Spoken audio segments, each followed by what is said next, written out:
दोस्तों ये कहानी एक ऐसे लौंडे की है जिसकी माँ अपने ही बेटे का छोटा बम्बू काट कर उसे खा जाती है और फिर उससे पलंग तोड़ पिलाई करती है, यानी कि भटाभट भटाभट भटाभट करती रहती है। चाहे बाप देखे या पड़ोसी, बेटा तू ही देगा मुझे मदहोशी। यहाँ तक कि ये अपने बाप की बंदी का भी ढोल बजा देता है। तो चलिए देखते हैं, पर यार एक लाइक और कमेंट करके जरूर बताना कैसी लगी आपको ये मूवी। कहानी की शुरुआत एक छोटी सी फैमिली से होती है जिसमें 3 मेंबर होते हैं और इन्हें एक दूसरे से घंटा फर्क नहीं पड़ता, यानी कि ये सब के सब सारे अय्यास हैं और सबको बस पलंग तोड़ ठुकाई चाहिए। अब हम जॉन को देखते हैं जो अपने कॉलेज जाने की तैयारी कर रहा होता है और दूसरी तरफ जॉन की माँ एली सीढ़ियों पर बैठकर देसी ठर्रा पी रही होती है और किस गम में खोई होती है ये तो मुझे भी नहीं पता। तभी जॉन के डैड रैम्बो के पास उसकी बंदी की कॉल आती है और इससे पहले वो उस कॉल को पिक कर पाता है एली उसका फोन छीन लेती है और उन दोनों में छीना झपटी हो जाती है। पर रैम्बो एली से फोन छीन लेता है और एली मन में सोचती है साला ठुकाईबाज लौंडिया पेलता रहता है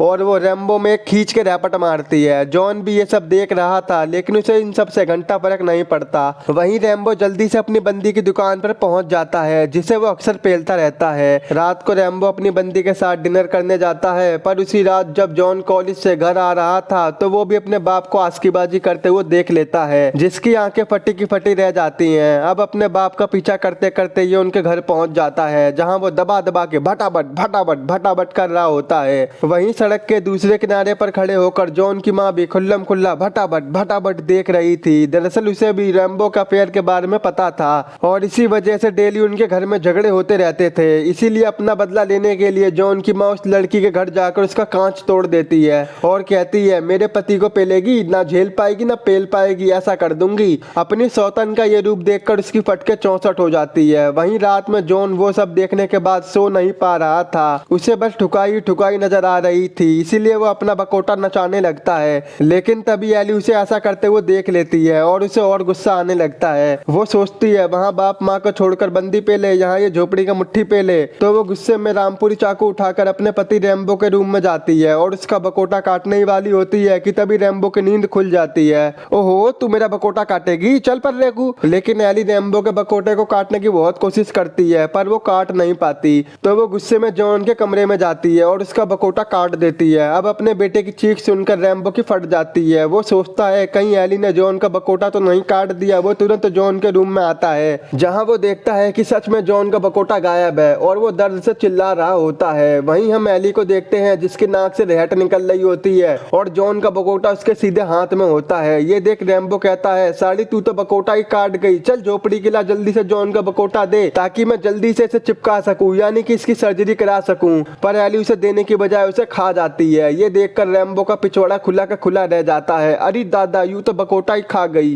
तो अब रैम्बो जल्दी से जॉन को हॉस्पिटल ले जाता है। उनके जाते ही एली भी घर से भाग जाती है। इधर जॉन की जान जैसे तैसे बच तो गई थी लेकिन उसने अपना मर्दपन खो दिया था, यानी कि अब उसका नाम नल्ला है और बकोटे के बिना जॉन की पूरी लाइफ झंड हो चुकी थी। वहीं रैम्बो अपने बेटे की इस हालत का जिम्मेदार खुद को ही समझ रहा होता है क्योंकि उस रात अगर वो अपनी बंदी के साथ नहीं होता तो आज उसके बेटे का बकोटा जिंदा होता। अपनी गलती को ठीक करने के लिए रैम्बो एक गन निकालकर अपने बकोटे को उड़ाने ही वाला था कि तभी वो रुक जाता है। अब ये ऐसा क्यों करता है आपको आगे पता चलेगा। अब उसने अपनी बंदी मैक्सी से मिलना भी बंद कर दिया था। एक दिन जब जॉन टॉयलेट कर रहा होता है तो उसका टॉयलेट में नहीं बल्कि उसके जूतों में घुस जाता है। पास ही में खड़ा एक लड़का ये सब देखकर चौंक जाता है। जब जॉन कॉलेज से घर जा रहा होता है तो ये टॉयलेट वाला लौंडा अपने दोस्तों के साथ मिलकर जॉन को कोपचे में लेकर उसकी पैंट खोलकर चेक करने लगता है और उन्हें भी पता चल जाता है कि जॉन तो एक नल्ला है और सभी बालक उस पर हंसने लगते हैं। तभी वहां जॉन का बापू आ जाता है और उनको सलामी लौंडों से बचा लेता है, पर वो लौंडे रैम्बो में ही चपेट मार देते हैं। एक दिन जॉन मैक्सी की दुकान में जाता है और चुपचाप उसके सामने बैठ जाता है। वो भी कई दिनों से सफेद खून की प्यास में थी और वो उससे भटाभट भटाभट करने की कोशिश करती है, पर जॉन की हालत में और आप ही समझ सकते हैं क्योंकि उसके पास हथियार तो था नहीं तो वो जंग कहां से लड़ता। और वो अपनी लाइफ को कोसता हुआ सोचता है जब बकोटा था तो कोई आती नहीं थी, अब बकोटा नहीं है तो सब आ रही हैं। फिर ये बेचारा मुंह लटका कर वहां से चला जाता है। उधर जॉन के बापू लगातार गूगल पर बकोटे को सही करने की निंजा टेक्निक सीख रहे थे पर उन्हें कुछ भी नहीं मिलता। तो वो बिना बकोटे के चरम सुख पाने की टेक्निक ढूंढने लगते हैं जिसके बारे में उसे कई सारी जानकारियां मिलती हैं। एक दिन जब जॉन फिर से मैक्सी की दुकान के बाहर खड़ा होकर पेप्सी पी रहा था तो वही हरामी लौंडे आकर फिर से जॉन की पैंट खोलने लगते हैं। लेकिन तभी तभी दूसरी गैंग के कुछ लौंडे वहां पर आकर उन हरामी लौंडों की धुलाई करने लगते हैं। जब वो जॉन को देखते हैं तो उन्हें पता चलता है कि ये तो वर्जिन है, इसीलिए वो जॉन को अपनी गैंग में शामिल कर लेते हैं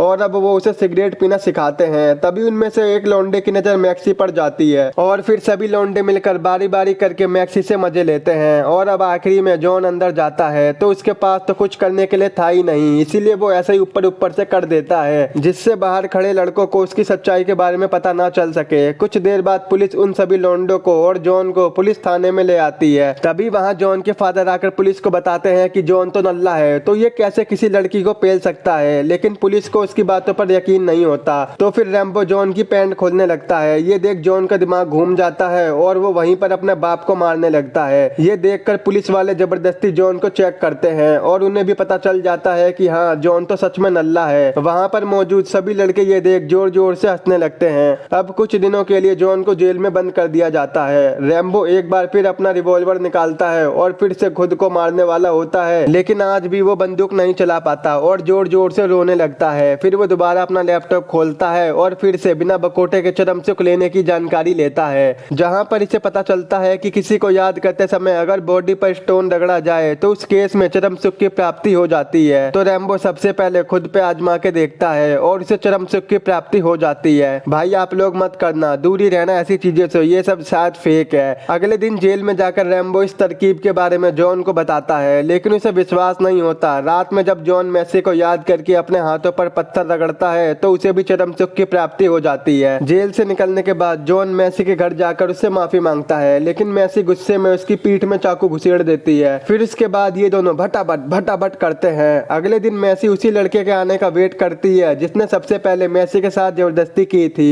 उस लड़के के बाहर आते ही मैसी उसे अपने पीछे पीछे अपने घर पर ले जाती है और उसे खूब दारूबाजी करवाती है और मौका मिलते ही मैसी उस लौंडे का बकोटा काट देती है। इससे पहले वो लौंडा अपना बकोटा बचा पाता, जॉन उसे उठाकर वहां से भाग जाता है। वो लड़का भी जॉन के पीछे भागता है और छीना झपटी में जॉन उस लौंडे का बकोटा रोड पर फेंक देता है, जिस पर एक ट्रक चढ़ जाता है और उसके बकोटे की चटनी बन जाती है। इधर रैम्बो से अपने बेटे की हालत देखी नहीं जा रही थी और अब उसे एक आइडिया आता है। वो सोचता है मेरी तो अब उम्र हो गई है, लेकिन जॉन को तो अभी लंबी पारी खेलनी है, इसीलिए एक दिन वो जॉन को हॉस्पिटल ले जाता है और अपना बकोटा जॉन को दान में दे देता है, यानी कि उसकी सर्जरी करा देता है। अब जॉन अपने बकोटे की टेस्टिंग करने मैसी के पास जाता है, पर मैसी की सारी नाकाम कोशिशों के बाद भी जॉन का बकोटा सलामी नहीं देता। कुछ दिनों बाद जॉन की माँ भी घर पर आ जाती है और आते ही वो अपने कमरे में जाकर सो जाती है। रात में जब जॉन अपने बापू के साथ सो रहा होता है तो उसकी माँ उन दोनों के बीच में आकर सो जाती है। ये देख जॉन के बापू वहाँ से चले जाते हैं, लेकिन जॉन की माँ की वजह से जॉन का बकोटा सलामी दे देता है। ये देखकर जॉन को काफी अजीब लगता है और एली को भी काफी अजीब लगता है। वो सोच रही थी कि जॉन के बकोटे को तो मैं खा गई थी, फिर ये नया बकोटा कहाँ से आ गया, ये कोई पेड़ थोड़ी है जो उग जाएगा।